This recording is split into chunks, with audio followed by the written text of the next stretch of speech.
10 সেপ্টেম্বরের রাতে ইউরোপের ইতিহাসে এক নজিরবিহীন ঘটনা ঘটল। রাশিয়ার শাহী ড্রোন পোল্যান্ডের আকাশসীমা অতিক্রম করল, যা ন্যাটোর জন্য এক বড় সংকট। কিভাবে একটি একক ড্রোন পুরো মহাদেশের রাজনৈতিক পরিস্থিতিকে তোলপাড় করল, ন্যাটো কিভাবে প্রতিক্রিয়া জানালো এবং রাশিয়ার এই সাহসী পদক্ষেপ আন্তর্জাতিক মানচিত্রে কি বার্তা পাঠালো, এই ভিডিওতে জানবেন সমস্ত বিস্তারিত। ইউক্রেন যুদ্ধকে ঘিরে উত্তেজনা, শক্তি প্রদর্শন এবং ভবিষ্যতের সম্ভাব্য যুদ্ধের পূর্বাভাস। এক নজরে দেখুন রাশিয়ার কৌশল এবং এর প্রভাব। 2025 সালের 10 সেপ্টেম্বর রাতের আধারে রাশিয়ার শাহী ড্রোন ইউক্রেনের আকাশ অতিক্রম করে পোল্যান্ডে প্রবেশ করে। এটি কেবল আকাশসীমা লঙ্ঘন ছিল না, বরং ন্যাটোর প্রতিরক্ষা ব্যবস্থা এবং সংকল্পের এক চরম পরীক্ষা। রাশিয়ার এই পদক্ষেপ আন্তর্জাতিক মানচিত্রে তাদের কৌশলগত শক্তি প্রদর্শন করেছে। রাশিয়া তখন ইউক্রেনের বিভিন্ন সামরিক স্থাপনা এবং জ্বালানি অবকাঠামো লক্ষ্য করে বিমান হামলা চালাচ্ছিল। একটি ড্রোন পথ পরিবর্তন করে পোল্যান্ডে প্রবেশ করলে তা ইউরোপের রাজনৈতিক পরিস্থিতি উত্তেজিত করে। বিশেষজ্ঞরা বলছেন এটি পরিকল্পিত পদক্ষেপ, যা ন্যাটোর প্রতিরক্ষা এবং প্রতিক্রিয়া পরীক্ষা করার উদ্দেশ্যে নেওয়া হয়েছিল। রাত 2টা থেকে রাত 3টার মধ্যে শাহী ড্রোনটি পোল্যান্ডের আকাশসীমায় প্রবেশ করে। রাডার তাৎক্ষণিকভাবে শনাক্ত করে। পোল্যান্ডের বিমানবাহিনী সর্বোচ্চ সতর্ক অবস্থায় আসে। F-16 ফাইটার জেট প্রস্তুত করা হয় এবং নেদারল্যান্ডসের F-35 জেটও সহায়তা করে। ড্রোনটি সীমান্ত থেকে মাত্র কয়েক কিলোমিটার দূরে বিধ্বস্ত হয়। পোল্যান্ডের প্রধানমন্ত্রী এবং প্রেসিডেন্ট দ্রুত প্রতিক্রিয়া জানান। তারা বললেন, রাশিয়া ইচ্ছাকৃতভাবে ন্যাটোর সংকল্প পরীক্ষা করছে। পোল্যান্ডের সামরিক বাহিনী দ্রুত ব্যবস্থা গ্রহণ করে এবং ড্রোনগুলোকে শনাক্ত ও বিধ্বস্ত করতে সক্ষম হয়। রাশিয়ার কৌশল প্রমাণ করল তাদের সামরিক পরিকল্পনা দক্ষ এবং শক্তিশালী। ন্যাটোর মহাসচিব জেন্স স্টলটেনবার্গ এই ঘটনাকে গুরুতর লঙ্ঘন হিসেবে আখ্যায়িত করেন। তবে বিশেষজ্ঞরা মনে করেন রাশিয়ার পদক্ষেপ কৌশলগত ছিল। ন্যাটোর সতর্কবার্তা স্পষ্ট হলেও রাশিয়ার ক্ষমতা এবং দক্ষতা প্রদর্শিত হয়েছে। এটি একটি শক্তিশালী বার্তা হিসেবে কাজ করেছে। মার্কিন যুক্তরাষ্ট্র, জার্মানি, ফ্রান্স এবং অন্যান্য দেশ উদ্বেগ প্রকাশ করেছে। তবে সামরিক বিশ্লেষকরা বলছেন রাশিয়া আন্তর্জাতিক মানচিত্রে তাদের ক্ষমতা প্রদর্শনের জন্য এটি করেছিল। এটি প্রমাণ করে রাশিয়া যে কোনো পরিস্থিতিতে কার্যকর এবং প্রতিক্রিয়ার আগে শক্তি প্রদর্শনে সক্ষম। রাশিয়া দেখাতে চেয়েছিল তারা দ্রুত এবং দক্ষভাবে প্রতিক্রিয়া দিতে সক্ষম। ন্যাটোর প্রতিরক্ষা পরীক্ষা করার পাশাপাশি এটি একটি রাজনৈতিক বার্তা ছিল। রাশিয়ার লক্ষ্য ছিল ইউরোপের সীমান্তবর্তী দেশগুলোতে তাদের সামরিক শক্তি প্রদর্শন করা।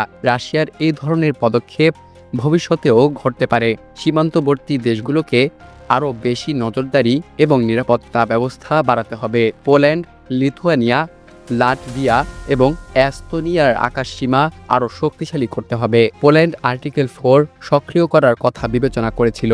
এটি ন্যাটোর ইতিহাসে গুরুত্বপূর্ণ ঘটনা হতো, যদিও শেষ পর্যন্ত সক্রিয় করা হয়নি। ন্যাটোর সতর্কবার্তা স্পষ্ট। রাশিয়া প্রমাণ করল তারা প্রতিক্রিয়ার আগে শক্তি প্রদর্শন করতে সক্ষম। রাশিয়ার পদক্ষেপ ইউক্রেন যুদ্ধকে আরও আন্তর্জাতিকীকরণ করেছে। এটি প্রমাণ করে রাশিয়া শুধুমাত্র সীমান্তে নয়, ইউরোপের অন্যান্য দেশে কৌশল প্রয়োগ করতে সক্ষম। ন্যাটো এবং পশ্চিমা দেশগুলোকে আরও সতর্ক থাকা প্রয়োজন। রাশিয়ার পদক্ষেপ আন্তর্জাতিক বিশ্লেষকরা প্রশংসা করেছেন। এটি দেখিয়েছে রাশিয়ার সামরিক পরিকল্পনা অত্যন্ত সুপরিকল্পিত। তারা দ্রুত পদক্ষেপ নিতে সক্ষম এবং যে কোনো পরিস্থিতিতে তাদের লক্ষ্য অর্জন করতে পারে। শাহী ড্রোন কেবল একটি প্রযুক্তি নয়, এটি রাশিয়ার কৌশল এবং আন্তর্জাতিক প্রভাব প্রদর্শনের প্রতীক। ইউক্রেন সীমান্ত ছাড়িয়ে পোল্যান্ডে প্রবেশ করে এটি প্রমাণ করল রাশিয়া কতটা দক্ষ এবং কৌশলগতভাবে শক্তিশালী। রাশিয়ার পদক্ষেপ ইউরোপ জুড়ে রাজনৈতিক উত্তেজনা সৃষ্টি করেছে। ন্যাটো সদস্য রাষ্ট্রগুলো সতর্ক হলেও রাশিয়ার উদ্দেশ্য স্পষ্ট, তাদের সামরিক শক্তি এবং কৌশল প্রদর্শন। এটি প্রমাণ করে রাশিয়া আন্তর্জাতিক মানচিত্রে সক্রিয় এবং প্রভাবশালী। সামরিক বিশেষজ্ঞরা বলছেন এটি একটি সুপরিকল্পিত পদক্ষেপ। রাশিয়া ন্যাটোর প্রতিক্রিয়া পরীক্ষা করেছে। এই ধরনের কৌশল ভবিষ্যতেও তাদের আন্তর্জাতিক কৌশল এবং সামরিক নীতি প্রভাবিত করতে পারে। রাশিয়া স্পষ্ট বার্তা দিয়েছে তারা প্রতিক্রিয়ার আগে শক্তি প্রদর্শন করতে সক্ষম। ন্যাটো এবং পশ্চিমা দেশগুলোকে সতর্ক থাকার প্রয়োজন। রাশিয়া প্রমাণ করেছে তাদের সামরিক পরিকল্পনা এবং কৌশল অত্যন্ত শক্তিশালী। রাশিয়ার পদক্ষেপ ভবিষ্যতে আরও বড় ধরনের রাজনৈতিক প্রভাব ফেলতে পারে। ইউরোপ এবং ন্যাটোকে তাদের প্রতিরক্ষা এবং কৌশল পুনর্বিবেচনা করতে হবে।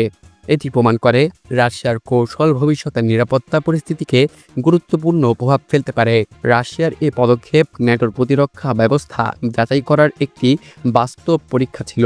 এটি প্রমাণ করে রাশিয়া কোনো পরিস্থিতিতেই শক্তি প্রদর্শন করতে দ্বিধা করে না। ন্যাটো এই পরিস্থিতি থেকে শিক্ষা গ্রহণ করবে এবং ভবিষ্যতে আরও প্রস্তুত থাকবে। শাহিদ ড্রোন ব্যবহার করে রাশিয়া আন্তর্জাতিক স্তরে তাদের প্রযুক্তিগত দক্ষতা এবং সামরিক উদ্ভাবনার প্রমাণ দিয়েছে।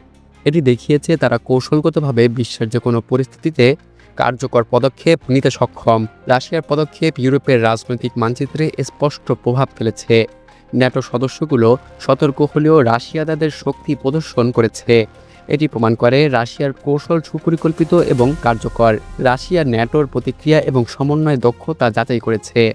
এটি প্রমাণ করে রাশিয়া শক্তিশালী এবং কৌশলগতভাবে এগিয়ে। ন্যাটো যে কোনো পরিস্থিতিতে প্রতিক্রিয়া জানাতে সক্ষম হলেও রাশিয়ার শক্তি প্রদর্শিত হয়েছে। রাশিয়ার পদক্ষেপ পুরো ইউরোপের নিরাপত্তা ব্যবস্থাকে পরীক্ষা করেছে। সীমান্তবর্তী দেশগুলোকে সতর্ক থাকতে হবে।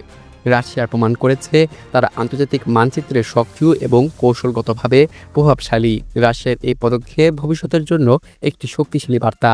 ন্যাটো এবং ইউরোপীয় দেশগুলো বুঝেছে রাশিয়া যে কোনো পরিস্থিতিতে তাদের শক্তি প্রদর্শন করতে সক্ষম। পোল্যান্ড, লিথুয়ানিয়া, লাটভিয়া এবং এস্তোনিয়ার মতো দেশগুলোকে তাদের সীমান্ত এবং আকাশসীমা আরও শক্তিশালী করতে হবে। রাশিয়া প্রমাণ করেছে তাদের সামরিক পরিকল্পনা এবং কৌশল অত্যন্ত কার্যকর। রাশিয়ার পদক্ষেপ আন্তর্জাতিক মানচিত্রে তাদের প্রভাব আরও দৃঢ় করল। করেছে। এটি দেখিয়েছে রাশিয়া প্রতিক্রিয়ার আগে শক্তি প্রদর্শনে সক্ষম। ন্যাটো এবং পশ্চিমা দেশগুলোকে সতর্ক থাকতে হবে। 10 সেপ্টেম্বরের ঘটনা প্রমাণ করেছে রাশিয়া শক্তিশালী, সুপরিকল্পিত এবং কৌশলগতভাবে প্রভাবশালী। ন্যাটো এবং ইউরোপীয় দেশগুলোকে আরও সতর্ক থাকতে হবে। রাশিয়ার সামরিক পরিকল্পনা এবং প্রযুক্তি আন্তর্জাতিক মানচিত্রে তাদের প্রভাব আরও দৃঢ় করল।